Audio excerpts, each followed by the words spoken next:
Europe's Rail project, we are collaborating with partners from all over Europe. With digitization and intelligent systems, we are making railways smart and more efficient. And it's really exciting to see how these innovative systems work in an operational environment.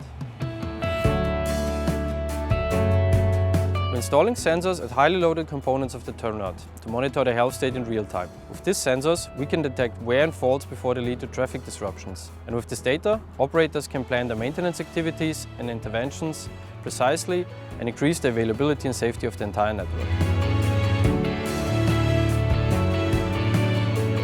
This project is a great example of European collaborations. Partners such as ADIF, voestalpine and many others are combining their technology and experience to address real challenges in the railway sector.